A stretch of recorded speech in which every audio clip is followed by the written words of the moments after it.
Platform के ऊपर, जहां पे हम लेकर आए एक और धमाकेदार सेशन। जी हाँ दोस्तों, समय हो चुका है स्पेशल सेशन का और बात करने वाले हम स्पेसिफिक और कतई जैर चीज़ों की। हम बात करने वाले हैं नॉर्थ सेट, यूपीपीएससी और दोनों के प्रीलिम्स में और मेंस में आने वाले क्वेश्चंस की।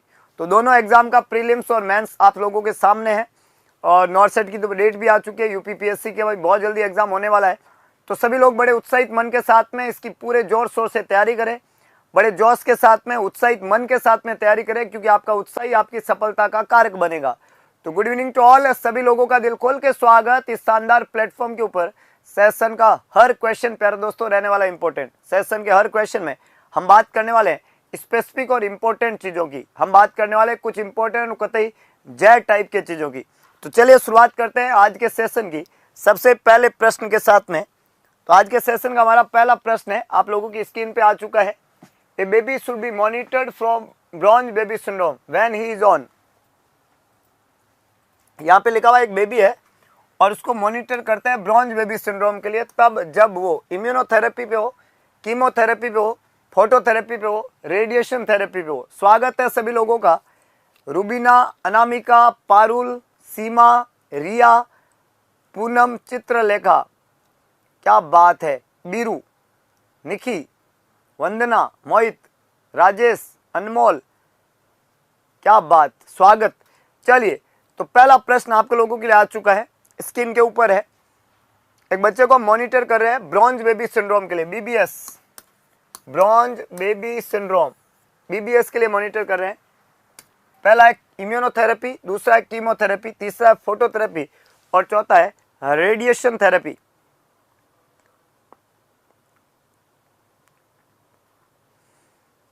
अच्छा सवाल है, समझ बूझ से भरा हुआ सवाल है।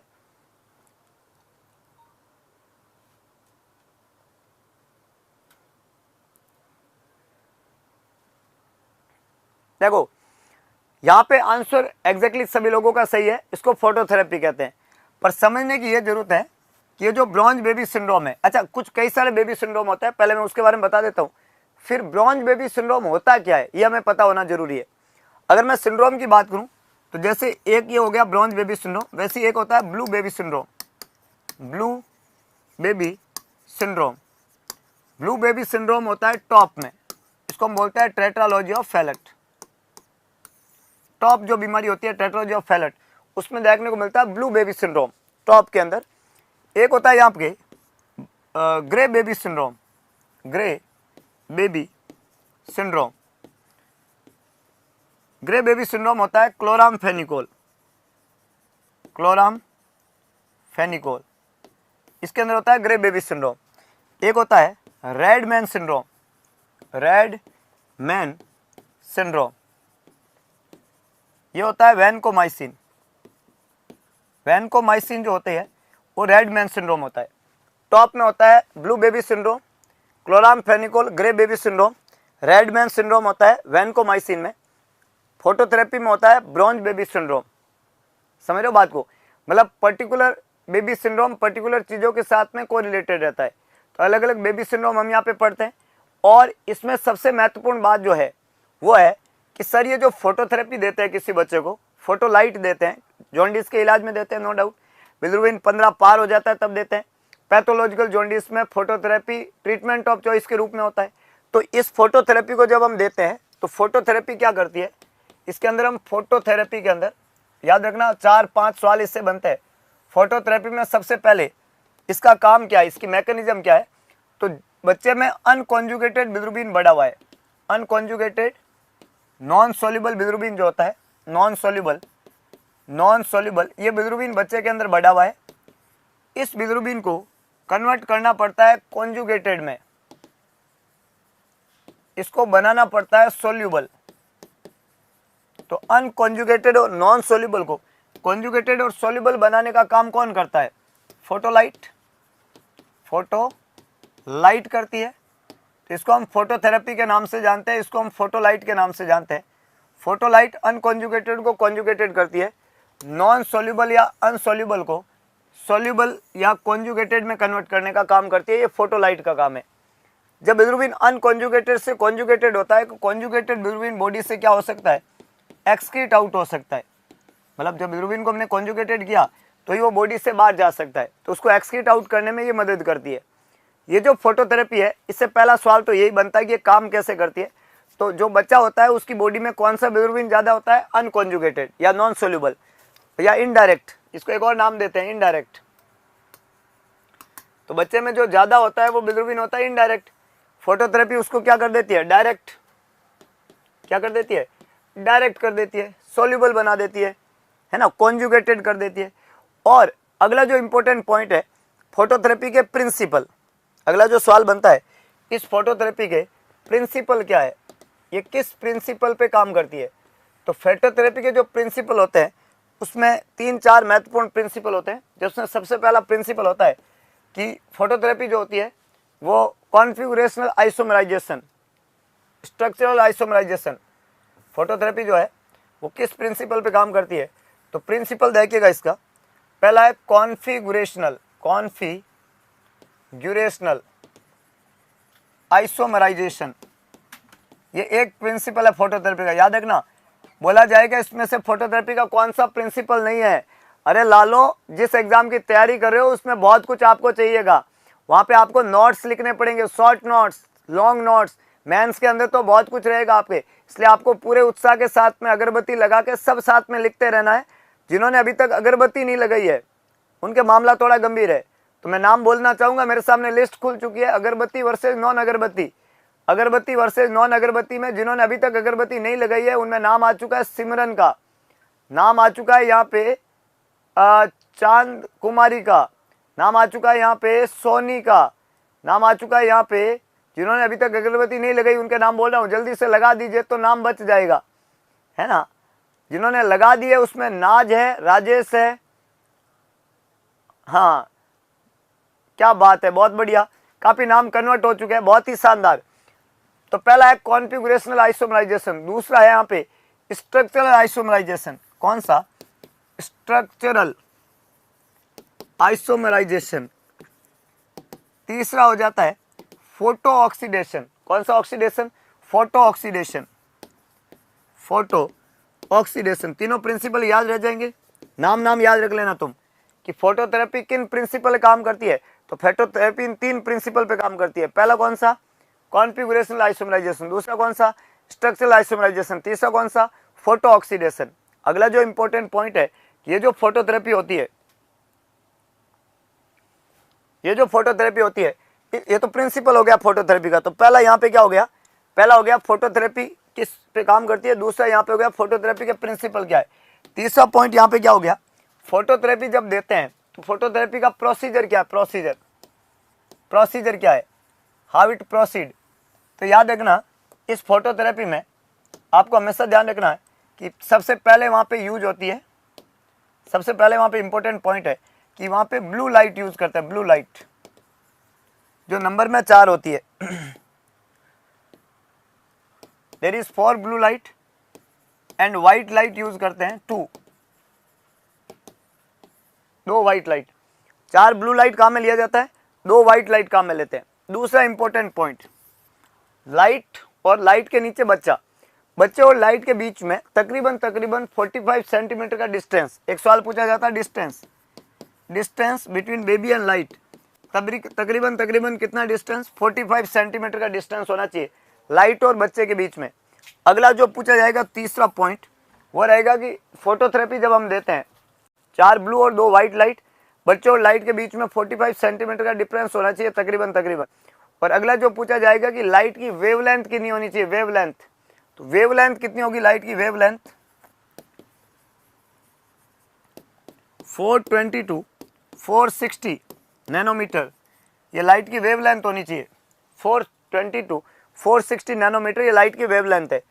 तो लाइट, ब्लू लाइट 4 है, 2 व्हाइट लाइट है, डिस्टेंस होता है 45 सेंटीमीटर, लाइट की जो वेवलेंथ होती है वो कितनी होती है, 420 to 460 nanometre.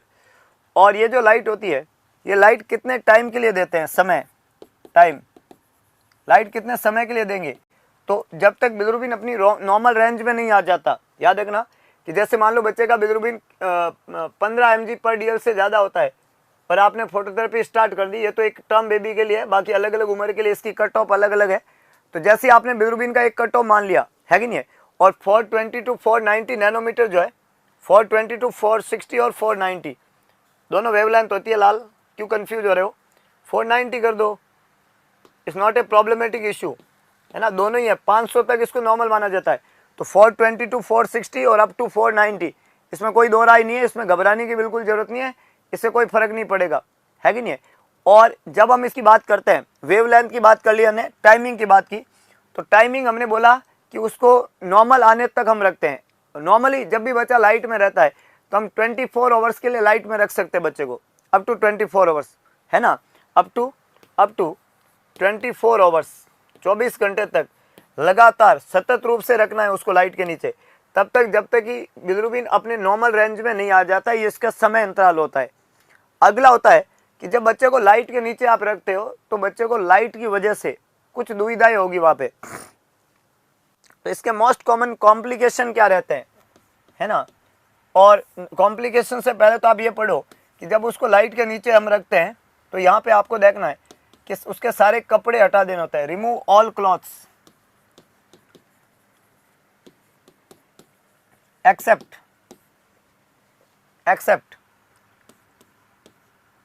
Cover genitalia male child में, और कवर आई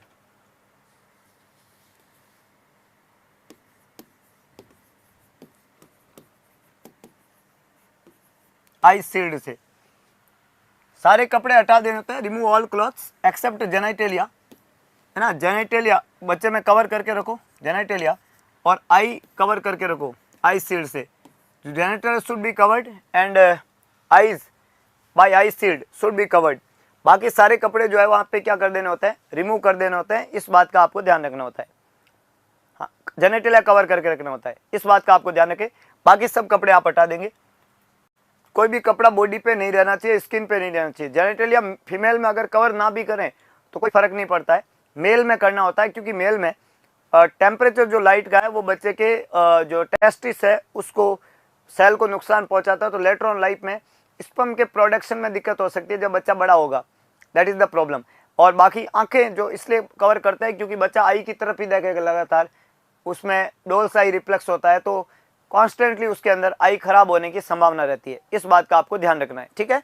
तो हमने ये बता दिया रिमूवल के बारे में। अब इसके कॉमन कॉम्प्लिकेशंस क्या रहते हैं लाइट के, लाइट के कॉमन कॉम्प्लिकेशन की मैं बात करूं, कॉम्प्लिकेशन की, तो कॉम्प्लिकेशन के अंदर ध्यान रखना प्यारे दोस्तों, कॉम्प्लिकेशन में ध्यान रखना, लाइट के कॉम्प्लिकेशन में पहला ध्यान रखने वाली बात है वो है कि ये जो लाइट होती है, फोटो लाइट जो होती है उसकी वजह से वहां पे प्रॉब्लम होने की रिस्क रहती है। पहला जो रिस्क रहता है, risk of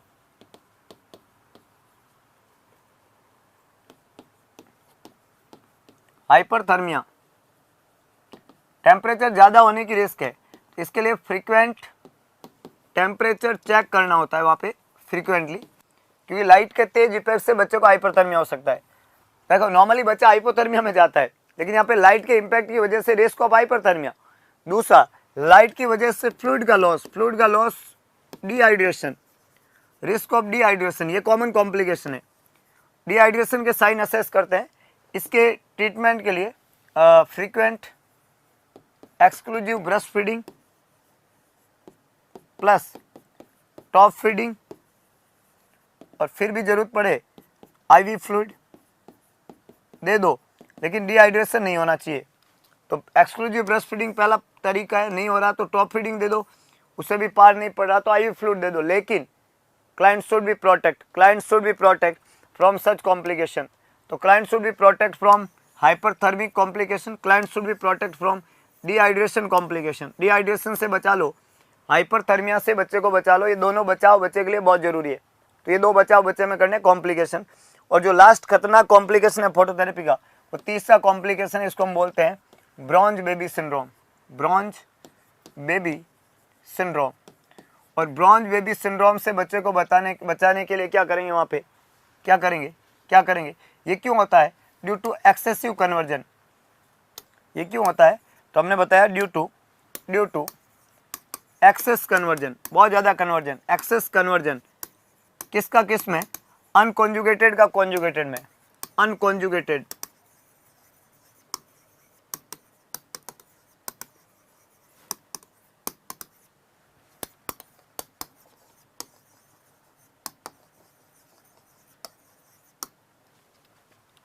so we have to prevent the baby from bronze baby syndrome, that is one of the important.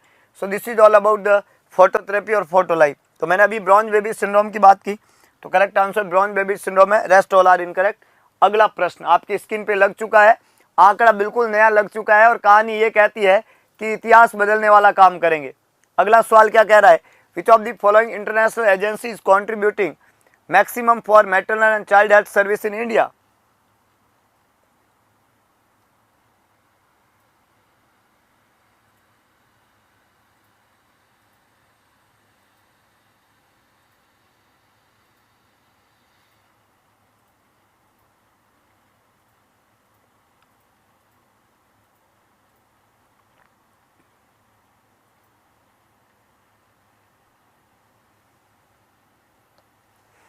Which of the following international agency is contributing maximum for maternal and child health service in India? India में maternal और child health service में maximum contribution जो है वो किसका रहता है, ऐसा सवाल ने पूछा है। UNICEF, world bank, WHO, यूनिडेप।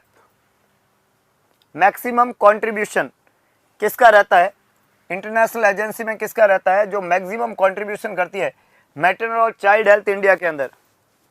सभी को जवाब लिखना है, अपना अपना जवाब लिखना है। मैक्सिमम कंट्रीब्यूशन, बहुत ही बढ़िया। तो यहाँ पे प्यारे दोस्तों लगभग सभी ने ठीक जवाब लिखा है, यूनिसेफ माय डियर फ्रेंड। हाँ, UNICEF, New York 1946, United national international child emergency fund, A is the correct one. World bank नहीं, WHO नहीं, यूनिडीपी नहीं। और ये जो एजेंसी है वो मैटरनल और चाइल्ड हेल्थ, दो होता है, maternal health and child health, इनका इंडिया के अंदर इन सर्विसेज में मैक्सिमम कंट्रीब्यूशन किसका रहता है, यूनिसेफ का। यूनिसेफ जो होता है वो एक ऐसा संस्था है ना, मतलब इसका मैक्सिमम रोल जो है मातृ और बच्चे की जो केयर है, हेल्थ सर्विसेज है इंडिया में, उसको देने में रहता है। और दूसरा इंपॉर्टेंट बात है कि यूनिसेफ जो होता है इसमें इकोनॉमिक्स पढ़ते हैं हम, गोबी एंड ट्रिपल एफ, ये आपने सुना होगा, सभी ने सुना होगा।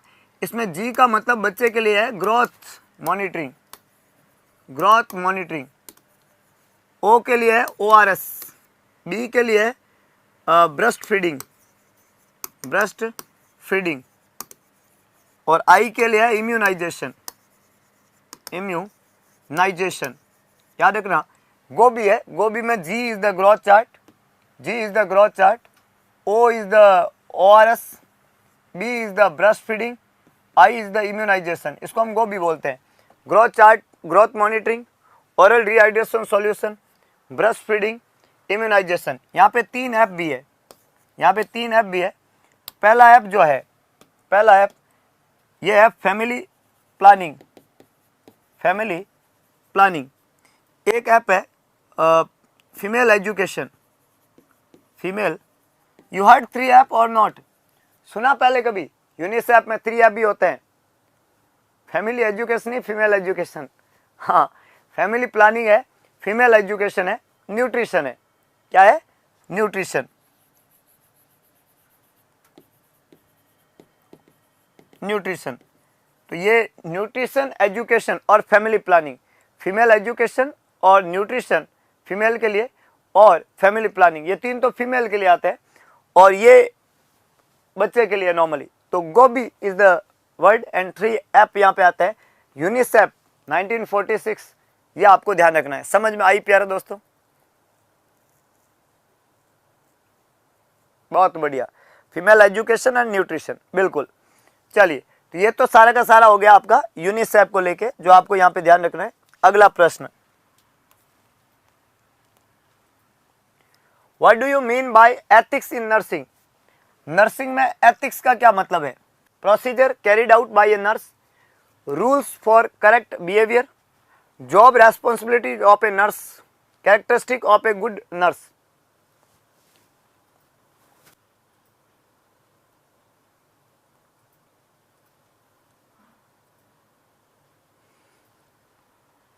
बहुत ही इंटरेस्टिंग क्वेश्चन है। यहाँ पे सवाल ने बोला है कि एथिक्स इन नर्सिंग, नर्सिंग में एथिक्स का क्या मतलब है। पहला है procedure carried out by a nurse, rules for correct behaviour, job responsibilities of a nurse and characteristic of a good nurse. Ethics का क्या मतलब है, आपने बोला ना अलग, there is variety of ethics, there is variety of ethics. और ये जो एथिक्स होते हैं, ये एथिक्स नर्सिंग में जैसे हमने पढ़ा था वेरासिटी, हमने पढ़ा था फिडेलिटी, हमने पढ़ा था वहाँ पे जो है अलग अलग तरह के एजुकेटर, मैं यहाँ पे नाम लिख देता हूँ आपको, वेरासिटी एक हमने पढ़ा था, फिडेलिटी, फिडेलिटी, वेरासिटी एक वर्ड है, फिडेलिटी एक वर्ड है। इसके अलावा एक वर्ड हम पढ़ते हैं यहाँ पे बेनेफिशियंस, बेनेफिशियंस, नॉन माल एफिशिएंस, नॉन माल एफिशिएंस, वेरासिटी, फिडेलिटी, बेनेफिशियंस, नॉन माल एफिशिएंस, जस्टिस, जस्टिस है, वेरासिटी, फिडेलिटी, बेनेफिशियंस, नॉन माल एफिशिएंस, जस्टिस, ये क्या है, ये सारे के सारे एथिक्स है। एथिक्स नर्सिंग में एथिक्स है। एथिक्स क्यों होता है, रूल फॉर करेक्ट बिहेवियर, सही बिहेवियर के लिए रूल होता है ethics. Ethics is the rule for correct behaviour, ethics is the rule for correct behaviour. अब बिहेवियर करेक्ट कैसे होगा, जैसे वेरासिटी है ना, जैसे फिडेलिटी, तो वेरासिटी का मतलब होता है टेलिंग ट्रूथ, टेलिंग ट्रूथ, सही बोलना, झूठ नहीं बोलना। फिडेलिटी का मतलब होता है फैथफुल, फैथफुल, मरीज को आपने बोला कुछ कि मैं 10 मिनट में आता हूँ, तो 10 मिनट में आ जाना चाहिए, उसको अटेंड करना चाहिए, ये फैथफुलनेस पैदा करता है, तो फिडेलिटी कहते हैं उसको। Veracity telling truth, beneficence to do good, to do good, मरीज के अच्छे लिए करो, अच्छे के लिए करो। और non maleficence do not harm, do not harm, बुरा मत करो, भला करो, और भला नहीं कर सको तो बुरा मत करो। जस्टिस, इक्वली, इक्वालिटी, इक्वालिटी को क्या बोलते हैं, justice, justice is for equality. तो यहाँ पे telling truth is the veracity, faithfulness is the fidelity, beneficence is to do good, non maleficence do not harm, और justice, equality, same sameness, that is justice. तो यहाँ पे सवाल ने आपसे पूछा कि एथिक्स का मतलब क्या है, रूल्स फॉर करेक्ट बिहेवियर, सही बिहेवियर के लिए कुछ रूल्स होते हैं, है ना। मैंने बोला कि नर्सिंग में अगर आपको ये पूछे कि what is the meaning of veracity, तो आपका जवाब होना चाहिए सही सही, सच बोलना, टेलिंग ट्रूथ। फिडेलिटी मतलब फैथफुलनेस, बेनिफिशियंस का मतलब अच्छा करना, भला करना, नॉन माल एफिशिएंस का मतलब डू नॉट हार्म, भला नहीं करो सको तो किसी का बुरा मत करना, और एक लिखा हुआ है जस्टिस का मतलब है equality. This is all about the ethics. समझ में आई प्यारे दोस्तों, what exactly the meaning of ethics, exactly क्या मीनिंग होगा एथिक्स का, आया सर। अगला प्रश्न, International Red Cross was founded by John Bryan, Lord Downson, JD Rockefeller, Henry Dunant. ये अच्छा सवाल है। International Red Cross society, Red Cross society होती है ना, उसको किसने डिस्कवर किया था। जो आप सभी को लिखो भाई, जो आप सभी ने लिखना है। Exactly, very good. तो यहां पे डेफिनेटली करेक्ट आंसर क्या है, हेनरी डुनेट वो भाई साहब है जिन्होंने इंटरनेशनल रेड क्रॉस सोसाइटी जो है उसको डिस्कवर किया। तो जॉन ब्रायन यहाँ पे नहीं है, लॉर्ड डाउनसन या जेडी रॉकफेलर नहीं है, इनका नाम है हेनरी डुनेट, और उन्होंने सबसे पहले इंटरनेशनल रेड क्रॉस सोसाइटी जो है उसको यहाँ पे डिस्कवर किया था। अगला प्रश्न, वर्ल्ड हेल्थ डे कब सेलिब्रेट किया जाता है। बहुत ही ट्रिकी, बहुत ही डायरेक्ट क्वेश्चन है, और जिन्होंने अच्छे से पढ़ रखा है, हाँ, फैमिली प्लानिंग के मेथड बता देंगे। और बताओ, और कोई आदेश, आप तो पढ़ने पे फोकस करो, सारे मेथड आ जाएंगे। अच्छे से पढ़ोगे तो आएंगे, नहीं तो मामला गंभीर होता जाएगा, इसलिए अच्छे से पढ़ो, जम के पढ़ो, हर सवाल यहाँ पे आएगा, घबराने की जरूरत नहीं है। तो जब हम बात करते हैं वर्ल्ड हेल्थ डे सेलिब्रेशन की, तो ये 7 अप्रैल है, 7 अप्रैल 1948 WHO का जब इस्टेब्लिशमेंट हुआ था, तब से वर्ल्ड हेल्थ डे सेलिब्रेट किया जाता है, तो अप्रैल 7। अगला प्रश्न, when antibodies are produce inside the infected body it is called. ये अच्छा सवाल है, दिमाग लगा के सोच के जवाब लिखिएगा, ये अच्छा सवाल है। क्या आंसर होना चाहिए?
अब देखो, मैं यहाँ पे इम्यूनिटी की बात करता हूँ।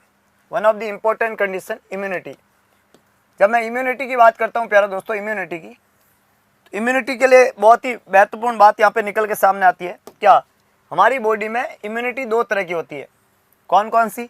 एक इम्यूनिटी होती है इननेट। मैं आपसे पूछूं ये क्या होती है? एक इम्यूनिटी होती है एक्वायर्ड। मैं आपसे पूछूं ये क्या है? अब दोनों इम्यूनिटी में फ़र्क समझिएगा, दोनों इम्यूनिटी का मीनिंग समझिएगा, और दोनों इम्यूनिटी कैसे होती है ये भी समझिएगा। मैंने बोला इननेट इम्यूनिटी। इन मतलब अंदर, नेट मतलब बर्थ। तो वो इम्यूनिटी जो आपके अंदर जन्म से है उसको बोलते हैं इननेट इम्यूनिटी। इन मतलब इनसाइड, इन मतलब इनसाइड, अंदर, है ना। नेट मतलब बर्थ, नेट मतलब बर्थ। वो इम्यूनिटी जो आपके अंदर जन्म से है, बाय बर्थ है, उसको बोलते हैं इननेट इम्यूनिटी। आपके अंदर जो इम्यूनिटी जन्म से है उस इम्यूनिटी को हम क्या नाम देते हैं? Innate immunity. तो इन मतलब अंदर है, नेट मतलब बर्थ, आपके अंदर जन्म से है, उस इम्यूनिटी को इननेट इम्यूनिटी कहते हैं। एक्वायर्ड इम्यूनिटी जो होती है, एक्वायर्ड इम्यूनिटी, ये आपने एक्वायर की किसी उम्र में, क्योंकि आपके पास में ये जन्म से नहीं थी, तो आपने लेटर ऑन लाइफ में इसको एक्वायर्ड की। एक्वायर्ड करने के दो तरीके आपके पास में, एक्वायर्ड करने के दो तरीके हैं। एक तरीका तो एक्टिव, एक तरीका है पैसिव। अच्छा, आप मुझे बता सकते हो कि ऐसी कौन सी इम्यूनिटी थी जो आपके पास में जन्म से थी, आपके अंदर थी, बाय बर्थ थी? वो कौन सी इम्यूनिटी है? वो है आपकी WBC, वो है आपका सलाइवा, वो है आपका एसिडिक पीएच, वो है आपका नाक के अंदर पाए जाने वाले हेयर्स, वो है आपके सलाइवरी सिक्रीशंस। मतलब बहुत सारे ऐसे इम्यूनिटी चीजें होती है जो हमारे पास में जन्म से है। ऐसा थोड़ी था कि हमने बाद में WBC भरवाई पेट्रोल पंप से, ऐसा तो नहीं था। तो वो हमारे पास में जन्म से थी, उसको हम इननेट बोलते हैं। एक्वायर्ड वो है जो हमने बाद में एक्वायर्ड की, है कि नहीं है? एक्टिव और पैसिव। अच्छा, थोड़ी इम्यूनिटी आती है अगरबत्ती लगाने से भी। तो जो बच्चा लाइक बटन को प्रेस करके क्लास देखता है उसको एक इम्यूनिटी के साथ में पढ़ाई आती है कि नहीं है? तो आपको ऐसा करना चाहिए जिससे आपकी एक इम्यूनिटी मिल सके, एक्टिव इम्यूनिटी। एक्टिव इम्यूनिटी जो होती है, इस इम्यूनिटी में याद रखना, एक्टिव इम्यूनिटी में आपका बॉडी एक्टिव होके एंटीबॉडी बनाता है किसी भी एंटीजन के खिलाफ। आपकी बॉडी में जो एंटर होता है वो एंटीजन होता है, और उस एंटीजन के खिलाफ आपकी बॉडी एक्टिव होकर एंटीबॉडी बनाती है, उसको एक्टिव इम्यूनिटी के नाम से जानते हैं। आपका बॉडी एक्टिव होकर एंटीबॉडी बनाता है, इसके दो पाथवे होते हैं, दो तरीके होते हैं, दो वे होते हैं।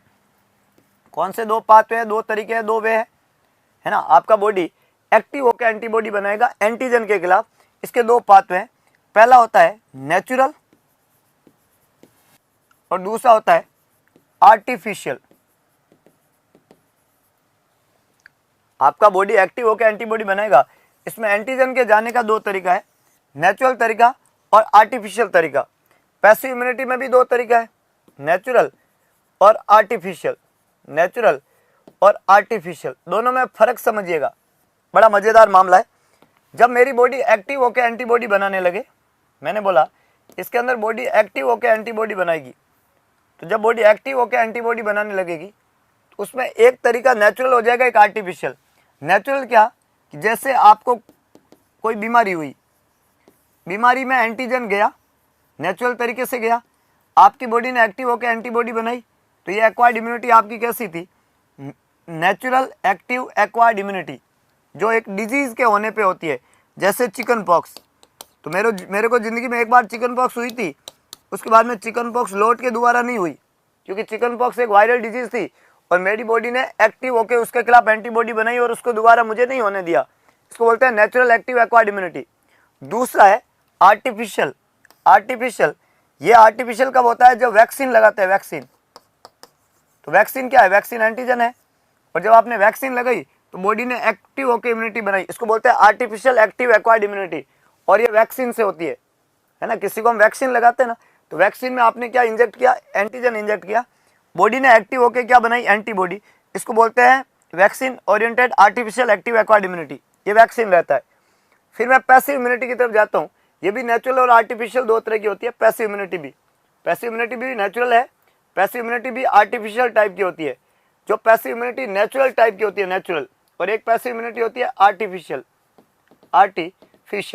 तो जो पैसिव इम्यूनिटी नेचुरल टाइप की होती है, वो नेचुरल पैसिव इम्यूनिटी कैसे बनती है, वो बनती है जब आप किसी मरीज को, नेचुरल पैसिव इम्यूनिटी कैसे बनती है, जब आप किसी मरीज के अंदर जो है नेचुरल तरीके से वहाँ पे जाती है एंटीबॉडी। यहाँ पे एंटीजन नहीं जाता, एंटीबॉडी जाती है। जैसे मदर से बेबी में IgG प्लासेंटा को क्रॉस करके IgA माँ के दूध में पाई जाती है, बच्चे में चली जाती है, नेचुरल तरीके से जाती है, पैसिव तरीके से बच्चा एक्वायर करता है। आर्टिफिशियल तरीका क्या रहता है, IVIG इंट्रावीनस इम्यूनोग्लोबुलिन, ये आप IV चढ़ा देते हो और आर्टिफिशियल तरीके से पैसिव इम्यूनिटी वहाँ पे मिल जाती है, ये भी एक तरीका है। तो यहाँ पे हमने बोला कि इम्यूनिटी बनने के एक्टिव तरीके हैं, इम्यूनिटी बनने के पैसिव तरीके हैं। एक्टिव तरीके के अंदर डिजीज से नेचुरल एक्टिव एक्वायर्ड इम्यूनिटी और artificial active acquired immunity. Passive तरीके में natural passive acquired immunity, artificial passive acquired immunity. So there is 4 type of formation of immunity.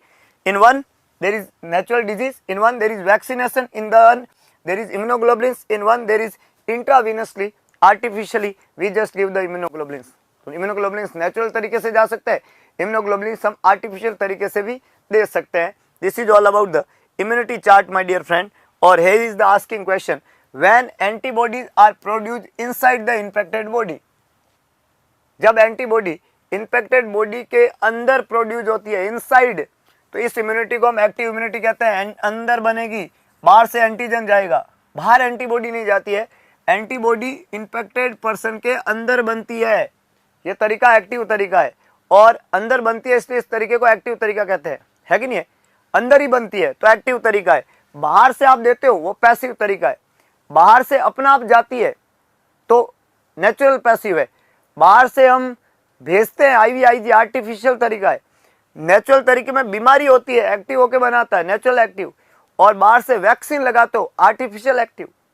किसी के दिमाग में इम्यूनिटी अब छपी कि नहीं छपी, और जिसके नहीं छपी है वो अगरबत्ती लगा के छापने का प्रयत्न करे। और अगर आंकड़ा बिल्कुल नया होना चाहिए, मैंने एक बात आपको पहले दिन से ही बोली है कि जितना बड़ा आंकड़ा होगा हमारी एनर्जी उतनी ही ज्यादा होगी। आपका नंबर ही हमारी एनर्जी है, बस हम एक ही चीज से खुश है, आपके नंबर से। तो बिल्कुल नया और सटीक होना चाहिए आंकड़ा। अगले प्रश्न से मैं आगे बढ़ूंगा। This is about the immunity. Which of the following disease is not transmitted by airborne droplet. छप गया, बहुत ही शानदार। एयरबॉर्न ड्रॉपलेट से कौन सी डिजीज ट्रांसमिट नहीं होती है, बताइएगा। एयरबॉर्न ड्रॉपलेट से हमने क्या बोला, एयरबॉर्न ड्रॉपलेट से कौन सी बीमारी ट्रांसमिट नहीं होती है, measles, chickenpox, poliomyelitis, tuberculosis.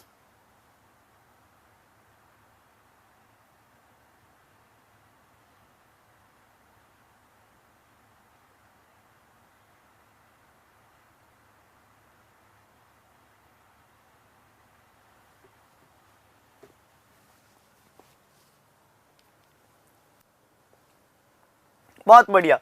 Measles याद रखो कौन है इसका पॉजिटिव एजेंट, मीजल्स को रूबियोला भी कहते हैं, ध्यान रखना रूबियोला, और पॉजिटिव एजेंट है पैरामिक्सोवायरस, पैरामिक्सोवायरस। मीजल्स का जो पॉजिटिव एजेंट है वो है पैरामिक्सोवायरस।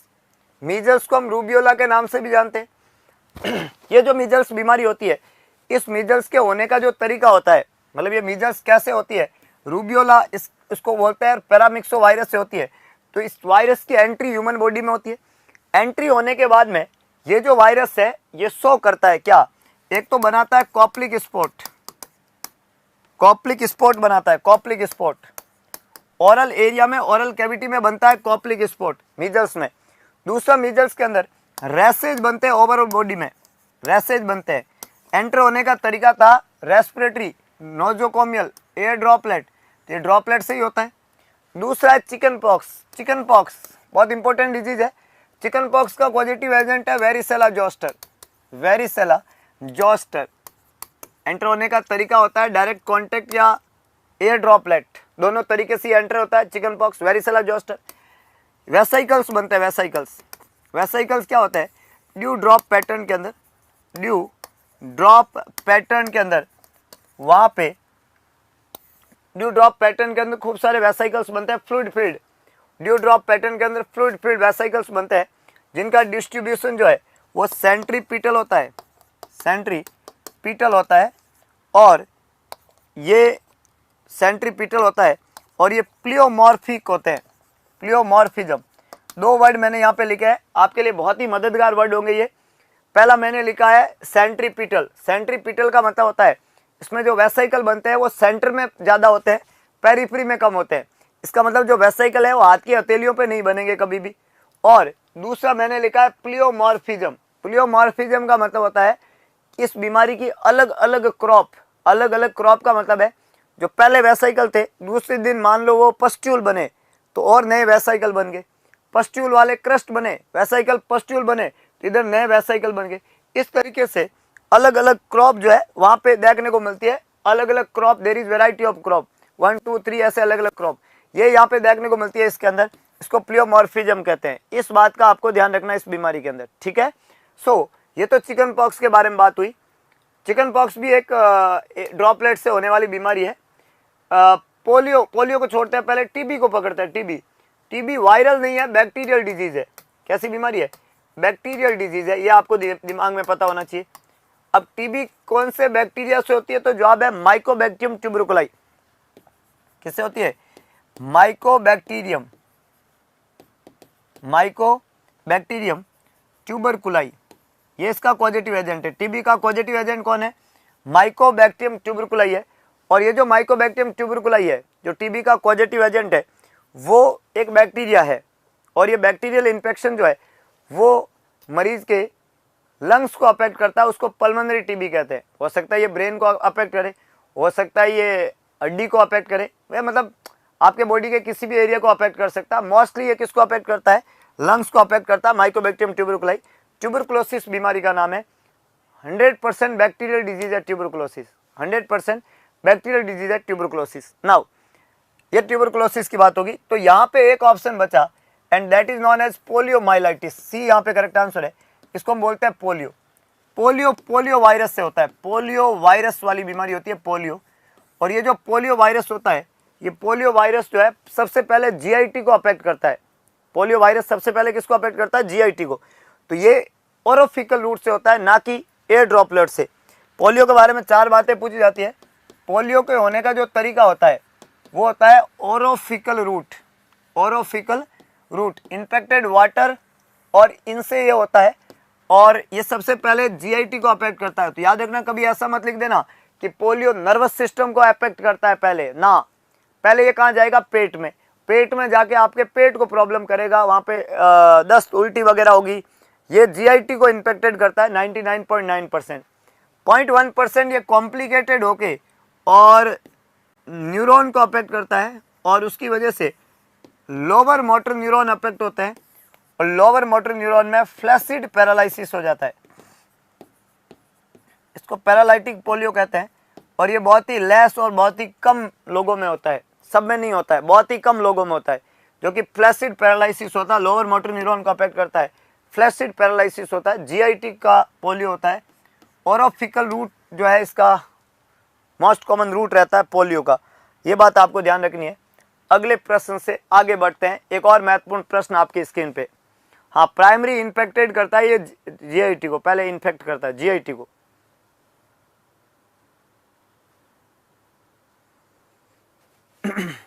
Lower motor neuron, yes my dear friend.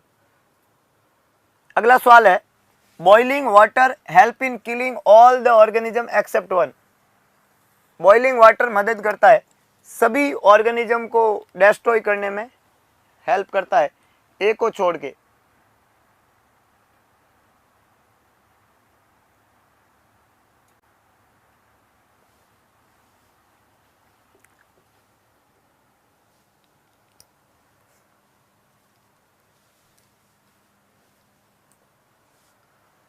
Fungi, bacteria, protozoa और स्पोर। क्या लगता है, क्या लगता है? जवाब लिखिएगा।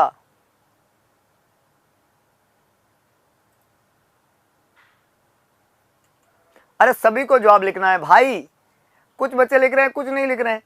इतना इजी सवाल है भाई। अगर आप पानी को बॉईल करते हो तो बॉईल करने से फंगाई खत्म हो जाएंगे, बैक्टीरिया खत्म हो जाएंगे, प्रोटोजोआ खत्म हो, लेकिन स्पोर खत्म नहीं होगा ना। एक्टिव फॉर्म खत्म हो जाती है बॉइलिंग करने से, लेकिन वो जो वेजिटेटिव फॉर्म होती है, जो इनएक्टिव फॉर्म होती है, वो खत्म नहीं होती है। अगर आप किसी बैक्टीरिया के एक्टिव प्लस इनएक्टिव दोनों फॉर्म को खत्म करना चाहते हो तो आपको स्टरलाइजेशन करना पड़ेगा। स्टरलाइजेशन एक मेथड रहेगा जिससे आप एक्टिव और इनएक्टिव दोनों फॉर्म को खत्म कर सकते हो। स्टरलाइजेशन एक मेथड रहेगा जिससे आप एक्टिव और इनएक्टिव दोनों फॉर्म को खत्म कर सकते हो। लेकिन आप अगर एक्टिव फॉर्म को खत्म करना चाहते हो, स्पोर फॉर्म को खत्म करना चाहते हो, तो आपको स्टरलाइजेशन ही करना पड़ेगा, ऑटोक्लेव ही करना पड़ेगा। क्या करना पड़ेगा? ऑटोक्लेव ही करना पड़ेगा। इस बात का आपको ध्यान रखना है। Rest all are incorrect. Autoclave जो किया जाता है 121 डिग्री सेंटीग्रेड टेम्परेचर पे जो है आपका 15 LBS प्रेशर के साथ में, है ना, 15 to 30 मिनट्स के लिए हम वहाँ पे ऑटोक्लेव करते हैं। और इस प्रेशर और इस टेम्परेचर और इस टाइम इंटरवल में सभी बैक्टीरिया की एक्टिव प्लस स्पोर दोनों फॉर्म का क्या हो जाता है? स्वाहा हो जाता है। तो अगर आप दोनों फॉर्म को खत्म करना चाहते हो और किसी भी सरफेस को एकदम बिल्कुल स्पोर फ्री करना चाहते हो, ये स्टरलाइजेशन मेथड उसके आपकी सबसे ज़्यादा मदद करने वाला है। तो स्पोर फॉर्म यहाँ पे करेक्ट आंसर बनेगा, बाकी सभी बातें गलत है। स्पोर फॉर्म को आप बॉइलिंग के द्वारा खत्म नहीं कर सकते। स्पोर फॉर्म को आप बॉइलिंग के द्वारा खत्म नहीं कर सकते। अगला प्रश्न है, hospital induced infection acquired during the stay of a patient in hospital is called. थोड़ा हटके सवाल है और सभी को जवाब लिखना है। यहाँ पे 4 ऑप्शन हमने लिखे हैं। सवाल ने ये बोला है कि hospital induced infection acquired during the stay of the patient in hospital. Hospital के अंदर मरीज स्टे करता है और मरीज को हॉस्पिटल एक्वायर्ड इन्फेक्शन होता है। तो सवाल ने ये बोला है कि जो हॉस्पिटल एक्वायर्ड इन्फेक्शन है, जिसको हम नोजोकोमियल इन्फेक्शन भी कहते हैं, सर ये जो हॉस्पिटल एक्वायर्ड इन्फेक्शन होता है, हॉस्पिटल एक्वायर्ड इन्फेक्शन जो होता है, इस हॉस्पिटल एक्वायर्ड इन्फेक्शन को हम एक और नाम से जानते हैं, नोजोकोमियल इन्फेक्शन। नोजोकोमियल इन्फेक्शन भी बोलते हैं इसको, नोजोकोमियल इन्फेक्शन। तो अगर किसी मरीज में नोजोकोमियल इन्फेक्शन हो जाता है तो कब होता है और उसको क्या कहते हैं? वो ये तो नाम ही से हो गया।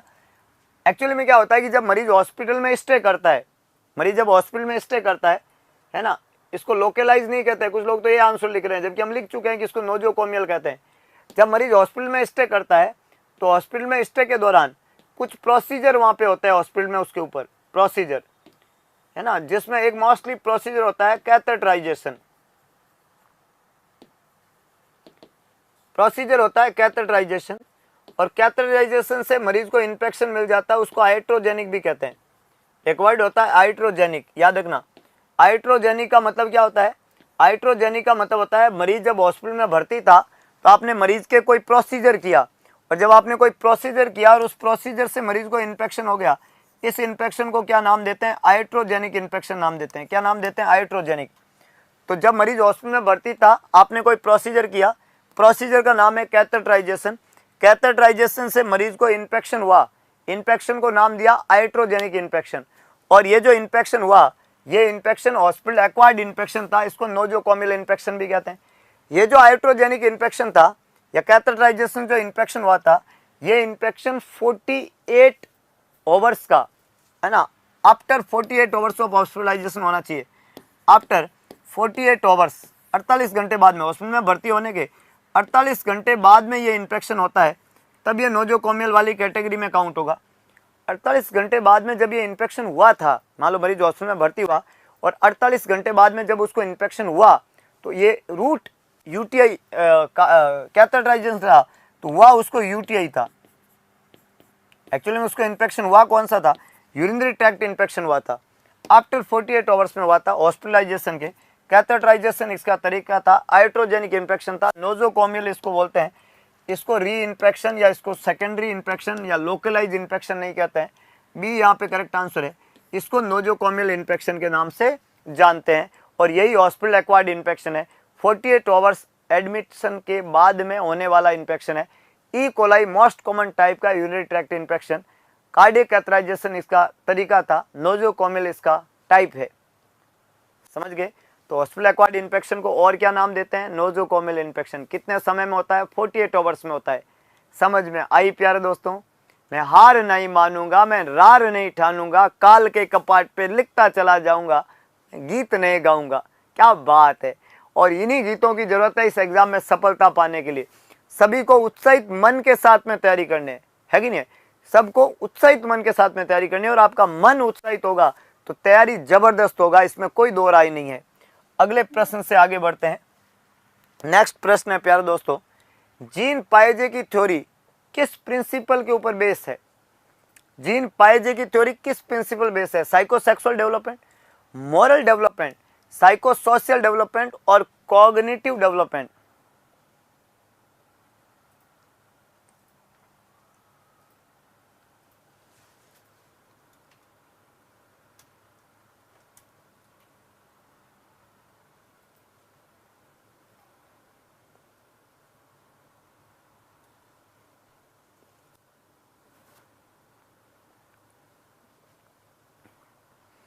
जीन पाएजे की जो थ्योरी है वो किस प्रिंसिपल पे बेस है? याद रखना इस बात को। जीन पाएजे साइंटिस्ट का नाम है, उन्होंने थ्योरी दिया है और थ्योरी में प्रिंसिपल की बात की है। तो कौन से प्रिंसिपल पे बेस है? पहला है psychosexual development, moral development, psycho social development, cognitive development. चार थ्योरी बहुत कॉमनली चलती है, हमने आपको पहले भी बताया है। साइकोसेक्सुअल डेवलपमेंट की जो थ्योरी है वो सिगमंड फ्रूड नाम के भाई साहब ने दी थी। किन्होंने दी थी? सिगमंड फ्रूड ने। तो सिगमंड फ्रूड ने जो थ्योरी दी है उस थ्योरी को नाम देते हैं psycho sexual theory. Moral theory जो थी, मोरल थ्योरी, इसके जनक कौन माने जाते हैं? Who is the father, who is the discovered of moral theory? तो मोरल थ्योरी की डिस्कवरी की है कोहलबर्ग ने। कोहलबर्ग ने मोरल थ्योरी का डिस्कवरी किया है। और साइको सोशल थ्योरी जो है वो दिया है आपका एरिक एरिक्सन ने। एरिक एरिक्सन ने दिया है साइको सोशल थ्योरी। तो पीछे एक ही थ्योरी बचती है और इस थ्योरी का क्या नाम है? कॉग्निटिव डेवलपमेंट थ्योरी, जो जीन पाएजे ने दिया था। कॉग्निटिव डेवलपमेंट थ्योरी जीन पाएजे के द्वारा दी गई थी। Psycho sexual theory Sigmund Freud ने दिया था। Psycho social theory Erik Erikson ने दिया था और मोरल थ्योरी कोहलबर्ग ने दिया था। अब यहाँ पे लॉरेंस कोहलबर्ग इनका पूरा नाम था, लॉरेंस कोहलबर्ग। लॉरेंस कोहलबर्ग इनका पूरा नाम था। अब इनमें से याद रखना कि जो सिगमंड फ्रूड ने दी है साइकोसेक्सुअल थ्योरी, इसका एक सवाल पूछा जाता है। साइकोसेक्सुअल थ्योरी का एक सवाल पूछा जाता है कि इसमें कितनी स्टेज होती है? तो 5। और पूछते हैं कौन कौन सी स्टेज? तो ओरल, एनल, फेलिक, लेटेंसी, जेनाइटल। ओए पलजी, ओए पलजी, पलजी मतलब पागल जी। तो ओए पागल लाल जी, ओ मतलब होता है ओरल, ए मतलब होता है एनल, पी मतलब होता है फेलिक, एल मतलब होता है लेटेंट, जी मतलब होता है जेनाइटल, जी मतलब जेनाइटल, एल मतलब लेटेंट, पी मतलब फेलिक, ए मतलब एनल, ओ मतलब ओरल। तो ओरल, एनल, फेलिक, लेटेंसी, जेनाइटल, ये 5 स्टेज होती है। कौन सी? साइकोसेक्सुअल थ्योरी की। You heard the word psychosexual theory है? ओ एप्पल जी, ओ एप्पल जी याद रह जाएगा कि नहीं रहेगा? पांचों फेज याद रह जाएगी। एक ओरल है, एक एनल है, एक फेलिक है, एक लैटेंट है, एक जेनाइटल है। याद उसी को रहेगी जो अगरबत्ती लगा के एक नए उत्साह के साथ में, नए आंकड़े के साथ में जुड़ेगा, क्योंकि नए आंकड़े से फर्क पड़ता है। वो कहते हैं ना, बर्फ को पानी में बदलने में वक्त लगता है। सुनिएगा, बहुत सुंदर लाइन है। बर्फ को पानी में बदलने में वक्त लगता है, ढले हुए सूरज को निकलने में वक्त लगता है। हिम्मत रख, थोड़ा और जोर लगा, किस्मत के जंग लगे हुए दरवाजे को खुलने में वक्त लगता है। रख हौसला, जो तूने कहा था कर दिखाएगा। रख हौसला, जो तूने कहा था कर दिखाएगा। बरसे सो गरजे जो बादल, बरसने में वक्त लगता है, और वक्त को बदलने में भी वक्त लगता है। वक्त दो खुद को, जगाओ अपने अंदर एक ताकत, एक हिमाकत, और कुछ नया करने का एक जुनून पालो, क्योंकि आपके हौसले और जुनून के आगे तो बड़े से बड़े तूफान भी हार मानेंगे, लेकिन उसके लिए जुनून और हौसला नया होना चाहिए। तो हमने ये बात किया साइकोसेक्सुअल थ्योरी का। अब मैं दूसरा किसकी बात करता हूँ? साइको सोशल थ्योरी का, जिसमें 8 थ्योरी होती है। 8 याद रखना। इसमें तो कितनी थी? 5 स्टेज होती है, और साइको सोशल थ्योरी में होती है 8। ये बहुत इंपॉर्टेंट है, साइको सोशल। दूसरा जो हमारा इंपॉर्टेंट पॉइंट है वो है साइको सोशल। और साइको सोशल थ्योरी जो होती है उसमें 8 स्टेज होती है। आपको याद रखना होगा ताईजी से। कौन याद रखोगे? आप नहीं रखोगे तो ताईजी रख देगी, और ताईजी नहीं रखे तो आप रख लेना। और ताईजी कितने हैं? 4 आई है ताईजी में। ताईजी कितनी बार आई? 4 बार आई। तो 4 बार आई तो 4 ताईजी है। और 4 ताईजी जो ये स्टेज दे रही है, 8 स्टेज जो होती है ये, जिसके अंदर याद रखना आपकी जो पहली स्टेज होती है, पहली stage T, T is the trust, A is the autonomy, autonomy, I is the initiative,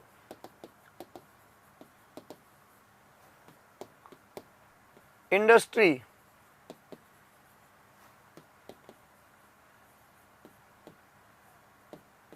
identity,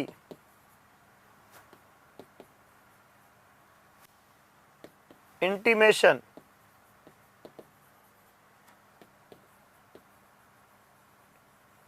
generativity,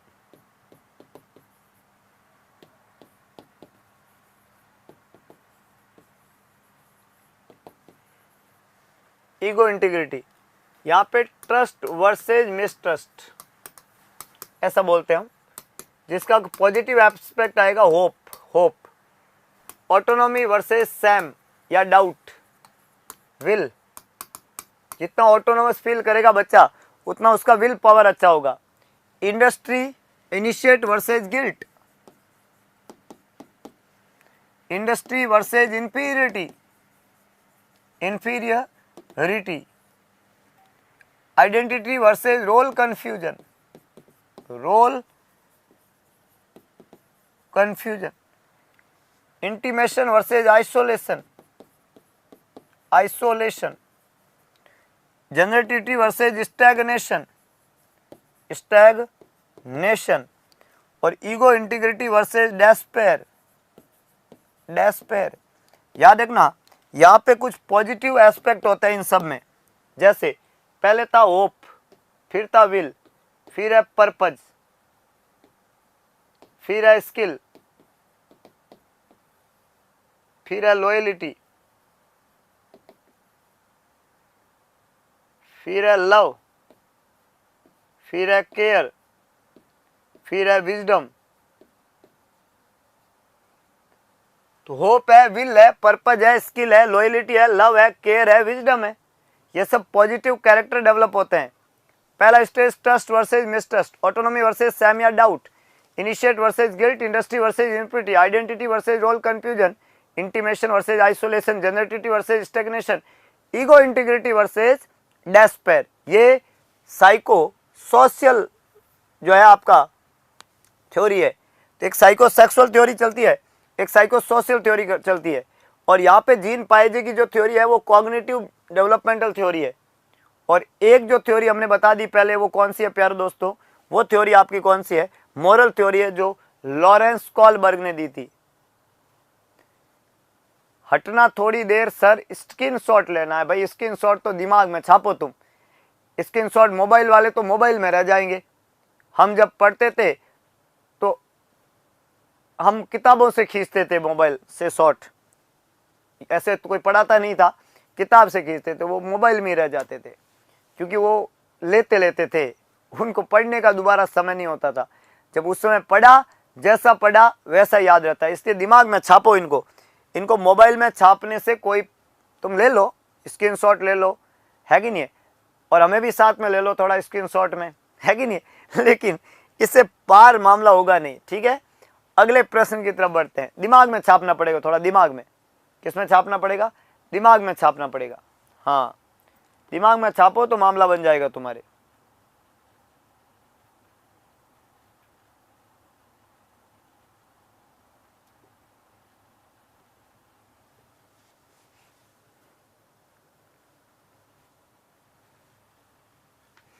classical conditioning theory of learning was proposed by, learning की क्लासिकल कंडीशनिंग किसने प्रपोज किया?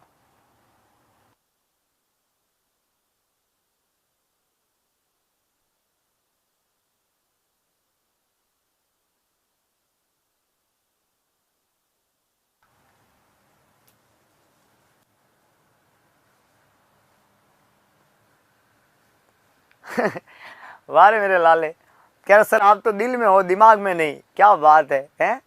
ध्यान रखियो थोड़ा, वेंट्रिकल में आऊंगा नहीं मैं। हाँ, थोड़ी हाइट ज्यादा है, 5 फुट 8 इंच। यहाँ पे कैमरे में इतना ही दिखता हूँ, इसका मतलब मैं इतना ही नहीं हूँ। रसगुल्ला सोच रहा है इतने, इतना तो दिल में आ ही जाएगा, है? Thank you. तो यहाँ पे classical conditioning theory of learning was proposed by Thorndike, Ivan Pavlov, Watson, Arnold. अरे कौन था भाई? पावलोव, पावलोव कुत्ता समझा, कुत्ते पे प्रयोग किया, लाड टपकना। बिल्ली पे, बिल्ली तो थी थॉर्नडाइक की, कुत्ता था पावलोव का। पावलोव का तो कुत्ता था, बिल्ली थी थॉर्नडाइक की, है? कुत्ता ही था पावलोव का। क्लासिकल कंडीशनिंग, घंटी बजाई, कुत्ते को खाना दिया, घंटी बजाई, कुत्ते को खाना दिया, घंटी बजाई, कुत्ते को खाना दिया, घंटी बजाई, खाना नहीं दिया कुत्ते के, फिर भी लाड टपकी। क्लासिकल कंडीशनिंग, क्लासिकल कंडीशनिंग, घंटी खाना, घंटी खाना, घंटी खाना, घंटी नो खाना, फिर भी लाड टपकना, इसको बोलते हैं classical conditioning. You heard that story? हाँ, ये थे पावलोव भाई साहब, कुत्ते के ऊपर प्रयोग किया, बिना रोटी के भी लाड टपक गई, सिर्फ घंटी पे सेट हो गया मामला। तो क्लासिकल कंडीशनिंग, क्लासिकल कंडीशनिंग थी, और लर्निंग, कुत्ता सीख गया कि घंटी बजेगी तब खाना आएगा, ये लर्निंग का एक तरीका है। ये घंटी बजाना, खाना आना, ये लर्निंग का एक तरीका है। पावलोव ने इसके ऊपर सबसे पहले अपना ब्यौरा दिया सारा का सारा। अगला प्रश्न,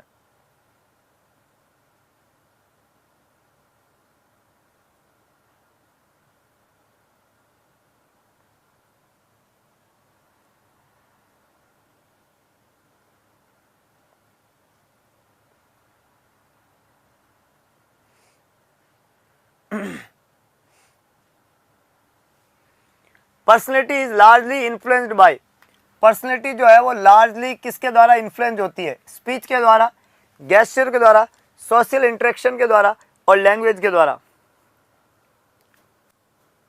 आपकी जो पर्सनैलिटी है वो कौन सी चीज के द्वारा इन्फ्लुएंस होती है? स्पीच के द्वारा, गेस्चर से, सोशल इंटरेक्शन से, लैंग्वेज से। मतलब आपकी पर्सनैलिटी कैसी होगी ये किस बात पे डिपेंड करती है? ज़्यादातर इस पे किसका फर्क पड़ता है? ज़्यादातर इस पे सोशल इंटरेक्शन का फर्क पड़ता है, आपके एनवायरनमेंट का फर्क पड़ता है, आपके आसपास के लोगों का फर्क पड़ता है। बिल्कुल, आपका पर्सनैलिटी कैसा होगा, आप कैसे लोगों से बिहेव करोगे, इस पे डिपेंड करेगा कि आपको कैसे सिखाया गया है, आपके आसपास कैसा हो रहा है। जैसे वो दो तोते थे, दोनों पैदा हुए, एक को साधु ले गया, एक को डाकू ले गया। दोनों तोते बड़े हो गए, दोनों तोते बोलते थे। तो जो साधु वाला तोता था, वहाँ पे साधु के घर कोई जाता था तो तोता बोलता था, आओ साहब, बैठो साहब, खाओ साहब, पियो साहब, ऐसे वो बोलता था। क्यों? क्योंकि वो बच्चा, वो जो तोता था साधु वाला, वो तोता बहुत ही ज़्यादा साधु वाली भाषा सीख गया, क्योंकि उसका जो सोशल इंटरेक्शन था वो ऐसे ही लोगों के साथ में जा जो साधु महाराज थे। दूसरा एक तोता जिसको डाकू ले गया, उसके पास में कोई गया तो उसने बोला पकड़ो, मारो, काटो, फेंको, पकड़ो, मारो, काटो, लूटो, फेंको, ऐसी भाषा बोलता था वो। पकड़ो, मारो, काटो, लूटो।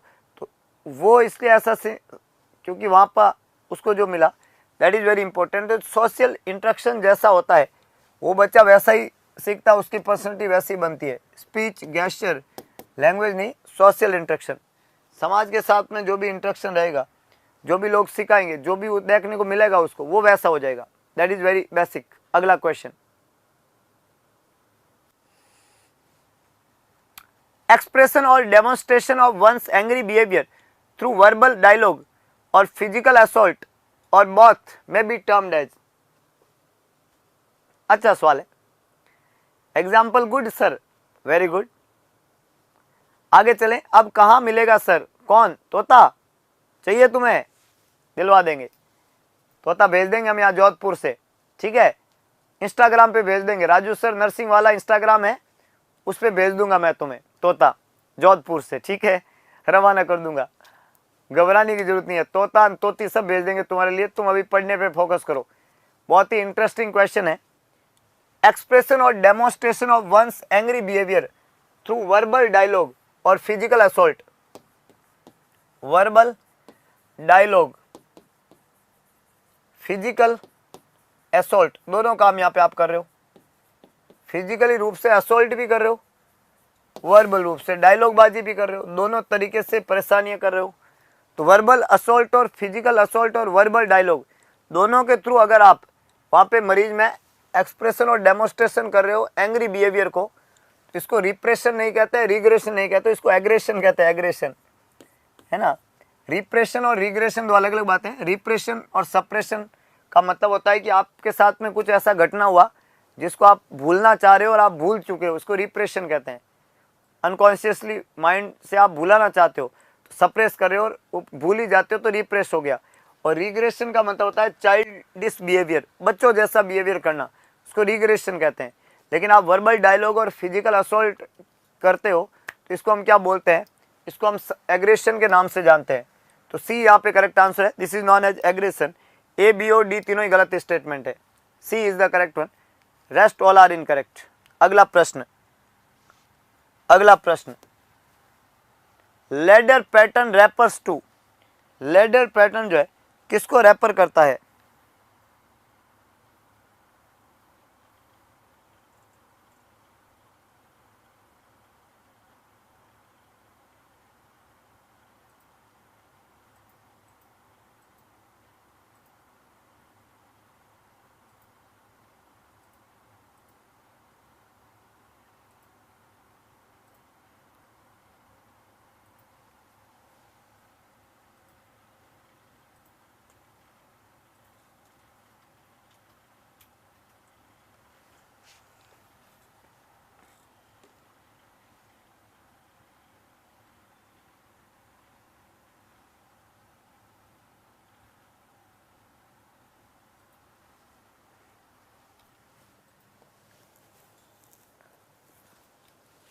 Ladder pattern, art of listening, barrier of communication, steps of communication।